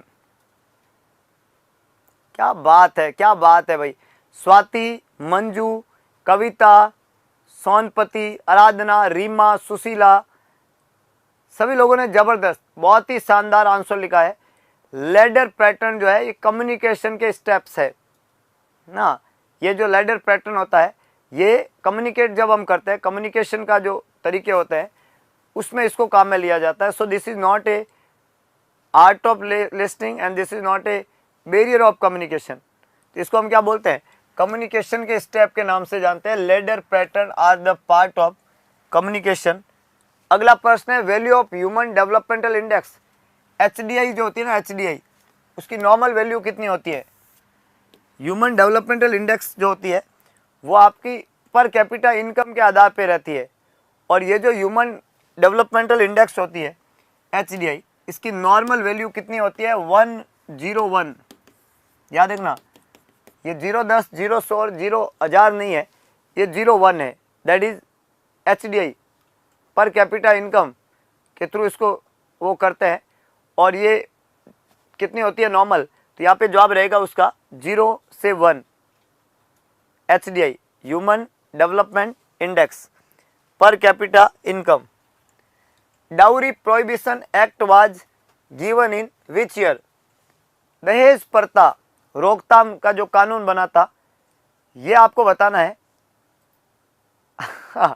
बहुत बढ़िया। तो दहेज प्रथा रोकथाम का जो कानून बना है वो बताना है आपको कि कितना, कब बना था। 61, 47, 52 और 58। एक रसगुल्ला तो लग रहा हमको भी देख लिया कर सर, कभी देख लिया भाई, हमको भी देख लिया, तुमको भी देख लिया।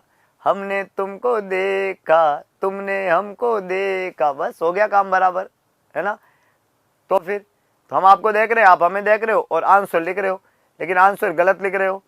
तो आंसर सही लिखो, अगरबत्ती लगाओ, आंकड़ा नया लगाओ, तुम सब दिख रहे हो, चिंता करने की जरूरत नहीं है। तो यहाँ पे आपको ध्यान रखना है, जो आपका डोगरी प्रोहिबिशन एक्ट है वो 1961 में आता है।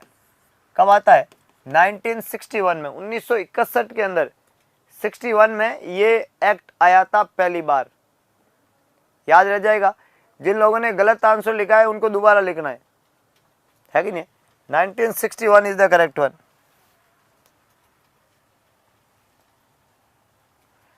A boy who has not attained the age of 21 year and girl age of 18 year indulge in antisocial activity. This is known as unsocial child, child abuse,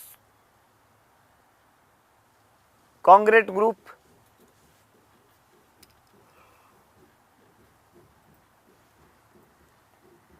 juvenile delinquency.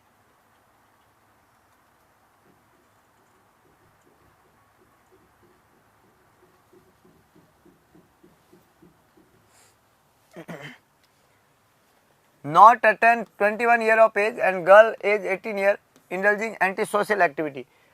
जब बच्चा anti social activity कर रहा है लेकिन अभी तक वो, लड़की ने 18 और लड़के ने 21 साल की उम्र अभी तक पाई नहीं है और वो एंटी सोशल अगर एक्टिविटी कर रहे हैं, तो ये कौन से उसके अंदर आएंगे?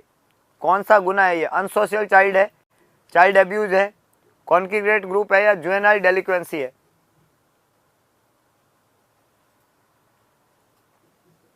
ये संगीन जो जुर्म वो कर रहे हैं वो बाल अपराध में आता है। किस में आता है? बाल अपराध को बोलते हैं, क्योंकि वो बाल्यावस्था है, वो अभी मैच्योरिटी में नहीं आए, तो उसको बोलते हैं जुवेनाइल डेलिक्वेंसी। अनसोशल चाइल्ड नहीं, चाइल्ड अब्यूज नहीं, कॉन्ग्रेट ग्रुप। तो यहाँ पे जुवेनाइल डेलिक्वेंसी हम बोलते हैं इसको, जुवेनाइल डेलिक्वेंसी। इस बात का आपको ध्यान रखना है। Division of society into various group.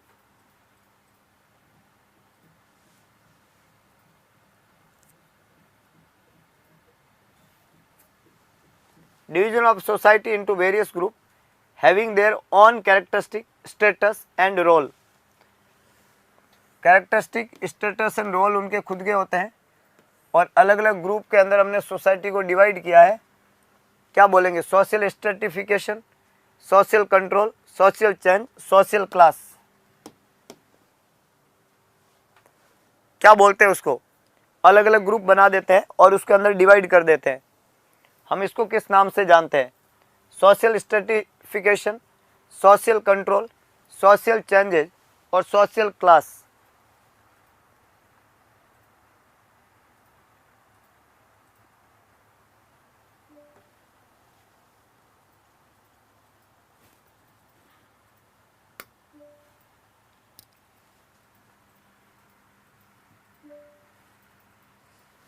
इसको प्यारे दोस्तों हम क्या बोलते हैं?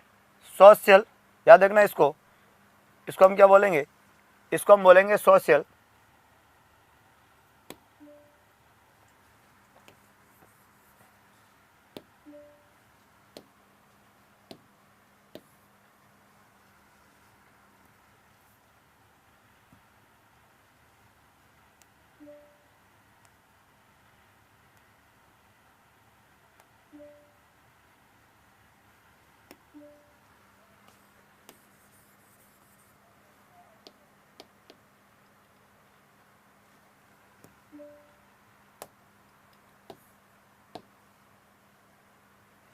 सोशल स्ट्रेटिफिकेशन, क्या बोलते हैं इसको, सोशल, इसको सोशल कंट्रोल नहीं कहते हैं, सोशल चेंज नहीं कहते हैं, सोशल क्लास नहीं कहते हैं, तो इसको हम क्या बोलते हैं, सोशल स्ट्रेटिफिकेशन कहते हैं।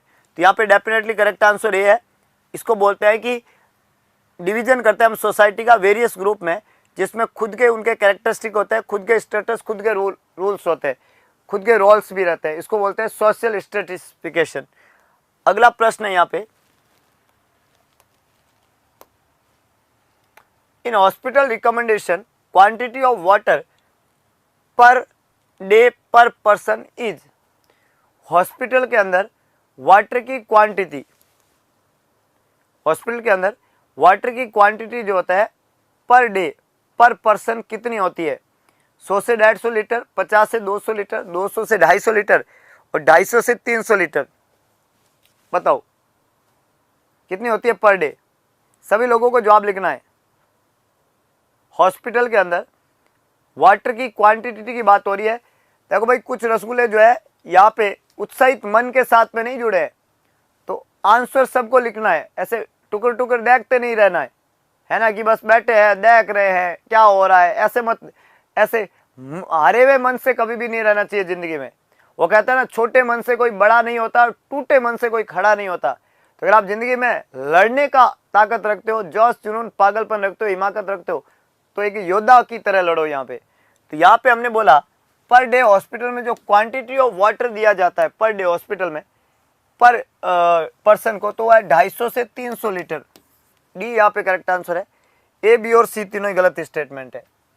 अगला, the disease not spread by Laue's, Laue's के द्वारा कौन सी बीमारी स्प्रेड नहीं होती है। लाउस, जू, आपने नाम सुना होगा, जू, जू नाम सुना है, वो लाउस कहलाती है। लीस और लाउस जू को नाम कहते हैं, और जू के जितने भी खानदान के लोग हैं उनको लाउस और लीस के नाम से जानते हैं। तो यहाँ पे सवाल ने यही पूछा है कि जो लाउस होती है, लाउस, उससे कौन सी बीमारी स्प्रेड आउट नहीं होती है, नॉट स्प्रेड थ्रू लाउस।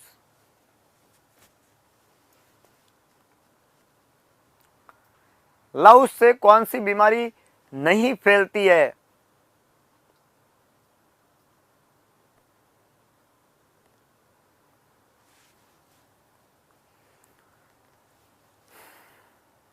सभी लोग एक तरह का आंसर लिखते हैं, एक हमारा रसगुल्ले ने लिख दिया, सब लाइन लगा देते हैं उसके पीछे, भले ही वो गलत हो। जैसे अभी किसी ने डी लिख दिया कि उसको अरे ट्रेंच फीवर तो लाउस से ही होता है भाई। अब ट्रेंच फीवर लिख दिया तो सब ट्रेंच फीवर शुरू हो जाएंगे। डी गलत है, it's not trench fever.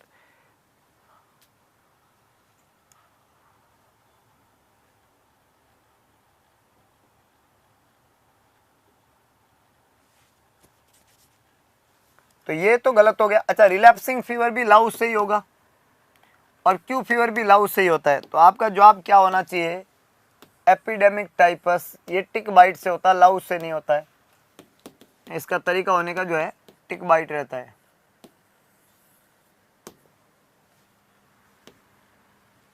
Epidemic types किससे होता है, टिक बाइट से। अगला प्रश्न, सर कहाँ गए, सर तो यही है, आप लोग कहाँ हो भाई, कहीं से घूम के आए हो क्या हैं। अब घूम के आ ही गए हो तो एकदम नया आंकड़ा होना चाहिए ना, आंकड़े में जान नहीं है भाई। आज पूरा मतलब एकदम माहौल गजब का नहीं बन रहा है, तो इतना माहौल ढीले नहीं रखना है। आंकड़े में ना जान होनी चाहिए, आंकड़ा बिल्कुल नया होना चाहिए, क्योंकि सवाल एकदम सॉलिड है। Waste water that contain solid and liquid excreta refers to. Waste water जिसमें सॉलिड और लिक्विड एक्सक्रीटा होता है। हमारा जो पानी होता है, जो आपका पानी जिसके अंदर आप यूरिन और स्टूल को पास करते हो और उसको फ्लश करते हो, वो पानी किस में जाएगा, किसके थ्रू एक्सक्रीट आउट होता है, सीवेज, सुलेज, रिफ्यूजी, रबिस।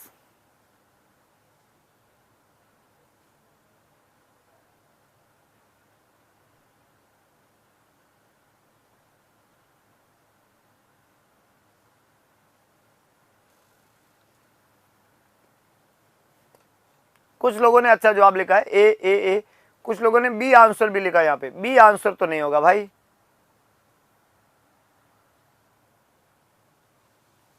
बढ़िया, तो यहाँ पे sewage is the correct one, A correct है।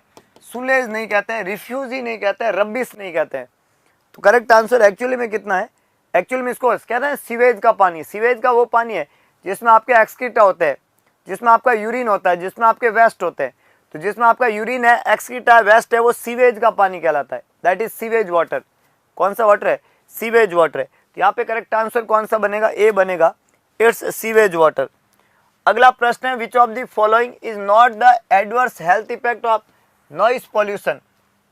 नॉइस पॉल्यूशन का कौन सा एडवर्स हेल्थ इफेक्ट नहीं होता है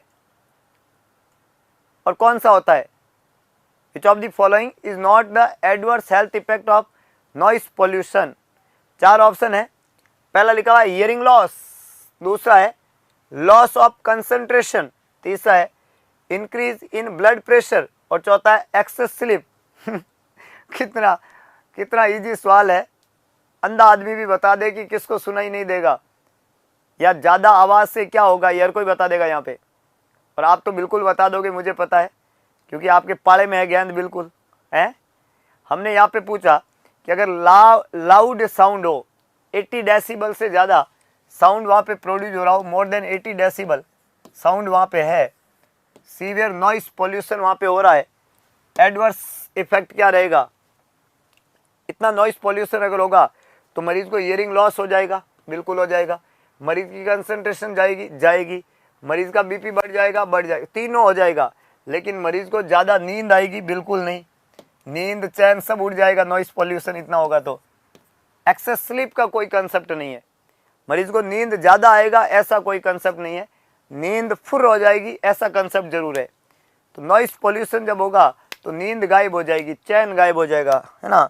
मरीज करेगा मुझे नींद न आए, मुझे चैन न आए, कोई जाओ जरा ढूंढ के लाओ कि नॉइस पॉल्यूशन हो गया है और ये प्रॉब्लम हुई है। तो यहाँ पे स्लीप लॉस, इनसोम्निया होता है। नॉइस पॉल्यूशन में क्या होता है? इनसोम्निया होता है, लैक ऑफ स्लीप होता है, एल्प्राजोलाम खाना पड़ता है। क्या खाना पड़ता है? एल्प्राजोलाम।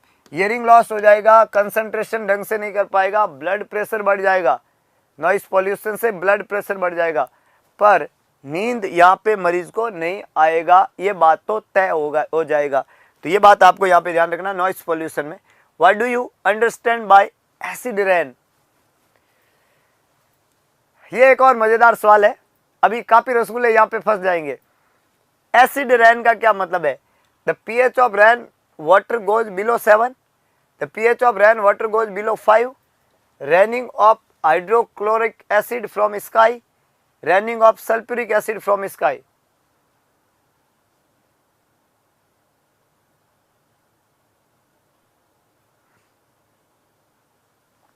एट्टी 85 ही तो बताया भाई, 80 लिखा है क्या? 85 डेसिबल, 85 डेसिबल वही है सही। 85 डेसिबल लिख दो, उससे ज़्यादा होने पे नॉइस पॉल्यूशन की कैटेगरी आती है। अगला बताओ।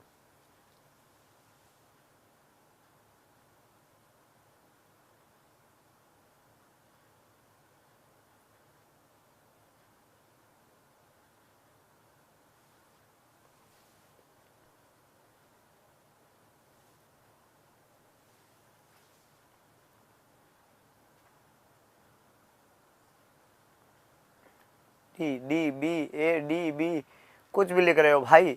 हमने यहाँ पे क्या बोला?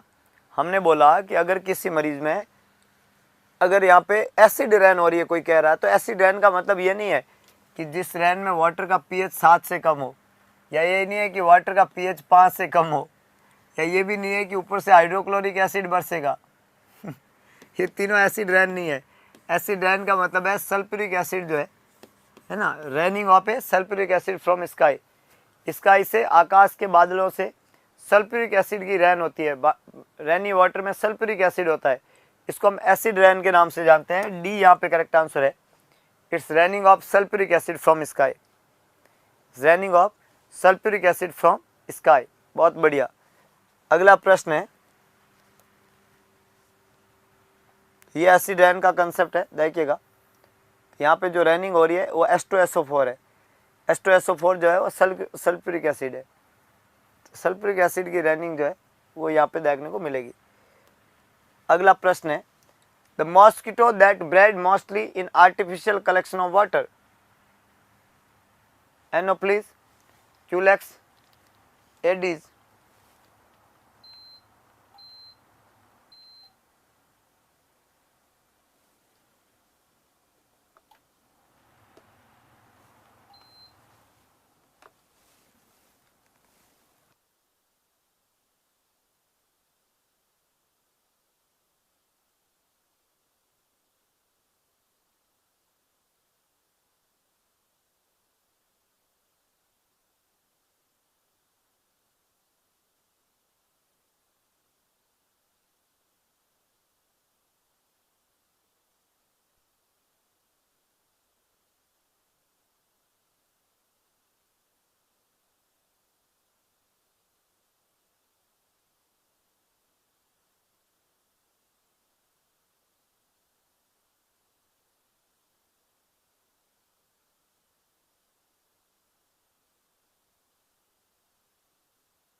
तो प्यारे दोस्तों, mosquito that breed mostly in the artificial collection of water, जहां पे वाटर का आर्टिफिशियल कलेक्शन होता है, वाटर का आर्टिफिशियल कलेक्शन होता है, वहां पे जो मॉस्किटो ब्रेड देते हैं, मतलब आर्टिफिशियल कलेक्शन, आपने जैसे मान लो घर में गमला है पानी का, वहां पे पानी इकट्ठा कर दिया है, तो आर्टिफिशियल कलेक्शन ऑफ वाटर जो होता है वो एकदम प्योर वाटर होता है, स्वच्छ पानी होता है।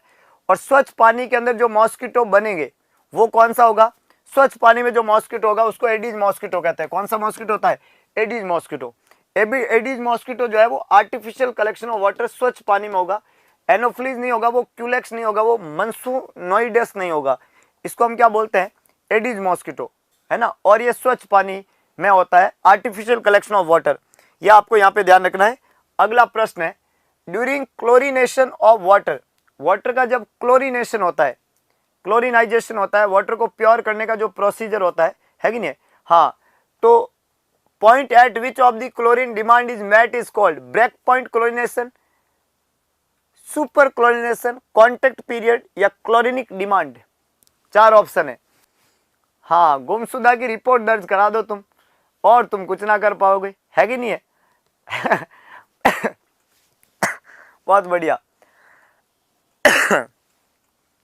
केजीएमयू का एडमिट कार्ड आए क्या? नहीं आए अभी तक, आएंगे तब आपको बताएंगे। एडमिट कार्ड, एग्जाम की डेट, सब कुछ बताएंगे बिल्कुल अच्छे से और पूरा मन लगा के बताएंगे। तो आप पूरे उत्साह के साथ में पढ़ो, अच्छे से जी खोल के पढ़ो, है ना। आपको इस बात की चिंता करने की जरूरत नहीं है कौन सा एग्जाम कब होगा, एग्जाम की डेट कब आएगी, एडमिट कार्ड कब आएंगे, ये सब चिंताएं छोड़ो और कहां पे फोकस करो? पढ़ने पे।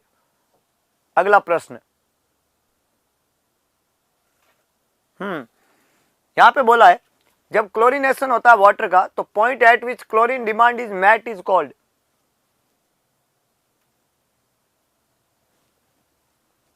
Break point chlorination, super chlorination, contact period and chlorinic demand.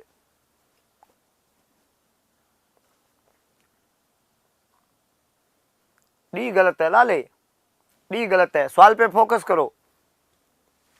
Point point word, जब क्वेश्चन में एक वर्ड होता है, ऑप्शन में एक वर्ड होता है, दोनों मिलते हैं तो मिलान कर देना होता है। दोनों मिलते हैं तो क्या कर देना होता है? मिलान। पॉइंट को पॉइंट से मिलाओ, जवाब पाओ। पॉइंट को पॉइंट से मिलाओ और जवाब पाओ, इसको बोलते हैं ब्रेक पॉइंट क्लोरीनेशन। क्या बोलते हैं? Break point chlorination. तो यहाँ पे करेक्ट आंसर जो है वो ए बनेगा। इसको सुपर क्लोरीनेशन, कॉन्टेक्ट पीरियड या क्लोरिनिक डिमांड के नाम से नहीं जानते हैं। एक वर्ड है इसके लिए और वो वर्ड है ब्रेक पॉइंट क्लोरीनेशन। क्या वर्ड बोला हमने? Break point chlorination. अगला प्रश्न, समझ में आई क्या बात बोलना चाहते हैं? यह है break point chlorination. A is the correct one, B, C और डी तीनों ही गलत है। अगला प्रश्न है improper excreta disposable that lead to transmission of the disease following routes except one. अगर आप वेस्ट मटेरियल जो होता है आपका एक्सक्रीटा होता है उसका इम्प्रॉपर डिस्पोजेबल करते हो तो बीमारी ट्रांसमिशन होती है अलग अलग रूट से, एक रूट को छोड़ के। Polluted water, polluted food, polluted soil, polluted air. समझ में आई 4 बातें कि जब आप प्रॉपर तरीके से एक्सक्रीटा को डिस्पोज नहीं करते हैं, disposable of excreta by improper way, तो वहां पे आपके तरह तरह की बीमारी अलग अलग रूट से होने की संभावनाएं बनती है एक रूट को छोड़ के। तो सवाल ने यह पूछा है कि बीमारी कौन से रूट से नहीं होती है और बाकी किस किस रूट से होती है। अच्छा एक बात बताओ, आप में से कितने बच्चे हैं जिन्होंने यूपीपीएससी का फॉर्म भर दिया है? आप में से कितने बच्चे हैं जिन्होंने यूपीपीएससी का फॉर्म भर दिया है और फॉर्म भरने के बावजूद भी अभी तक उत्कर्ष के ऑनलाइन कोर्स को परचेज नहीं किया है? तो आज ही करें प्यारे दोस्त, क्योंकि 21 अगस्त को ये कोर्स शुरू हो चुका है और ये यूपीपीएससी जो है उसका टारगेट बैच है। ये जो टारगेट बैच है ये टारगेट बैच थ्योरी बैच है, बिल्कुल एकदम आपके टारगेट पे सटीक जाएगा। पूरी थ्योरी पढ़ाई जा रही है, उसके थ्रू एमसीक्यूज आपके क्लैरिफिकेशन हो रहा है, नए नए टॉपिक आप लर्न कर रहे हैं और नए नए टॉपिक में यहाँ पे आपको क्या करना है कि इस कोर्स के अंदर एमसीक्यूज प्रिपरेशन प्लस थ्योरी, तो आपका प्री और मेंस दोनों एक साथ में क्लियर होने की संभावनाएं पूरी बनती है। तो इस टारगेट बैच को अगर आपने ज्वाइन नहीं किया तो आज ही ज्वाइन कर सकते हैं पूरे उत्साह के साथ में। और इस सवाल का जवाब जो है, इस सवाल का जवाब, सोइल बोलते हैं मिट्टी को, हवा, खाना, पानी, यह है इनका मतलब। और इस सवाल का जवाब जो है वीडियो के अंत में कमेंट बॉक्स में देना है कि इसका जवाब क्या होना चाहिए। और 4 ऑप्शन हमने आपको दे दिए है, सही जवाब आपका आना चाहिए। कल सुबह की क्लास ठीक 6 बजे होगी, सुबह 6 बजे, है ना। सभी को जुड़ना है। 6 बजे वाली क्लास आप लोगों के यूपीपीएससी के लिए रामबाण क्लास है, उसमें आने वाले तमाम क्वेश्चंस आपके एग्जाम ओरिएंटेड होंगे। तो सुबह सुबह उठे, रामचंद्र भगवान को याद करें, बढ़िया से अगरबत्ती लगाए और सिया राम की जय बोलते हुए सुबह 6 बजे जरूर पढ़े। मैं बताना चाहूंगा कि इससे भगवान रामचंद्र की कृपा हम सब पर होगी और इस यूपीपीएससी के एग्जाम में रैंक निकलेगी। तो अगर भगवान रामचंद्र में बिलीव करते हो और भगवान रामचंद्र की मेहर चाहते हो, सुबह 6 बजे की क्लास आंख खोल के देखना ना भूले। और मैं तो हर दिन आता हूं, आप लोगों को ही आना है, पूरे जोश जुनून उत्साह और पागलपन के साथ में आना है और सुबह सुबह अपना पूरा दमखम दिखाना है कि आप भी किसी से कम नहीं है और इस एग्जाम में आप सिलेक्शन को निकाल के ही दम लेंगे। तो आज की सेशन को मैं यहीं पे विराम देता हूं। कल सुबह ठीक 6 बजे इंतजार रहेगा। महादेव की सौगंध, पूरा एकदम धमाकेदार मामला होगा। एक बात हमेशा जिंदगी में याद रखो, ईश्वर का दिया कभी अल्प नहीं होता, जो टूट जाए वो संकल्प नहीं होता। हार को लक्ष्य से दूर ही रखना मेरे दोस्त, क्योंकि जीत का कोई विकल्प नहीं होता और सौगंध महादेव की, हम पैदा हुए जीतने के लिए। संकल्प सिर्फ एक है, जब तक तोड़ेंगे नहीं तब तक छोड़ेंगे नहीं। तो मिलता है दोबारा एक नए सेशन में कल सुबह ठीक 6 बजे। इंतजार रहेगा, दिल खोल के जुड़िएगा। तब तक के लिए जय हिंद, जय भारत, जय महाकाल।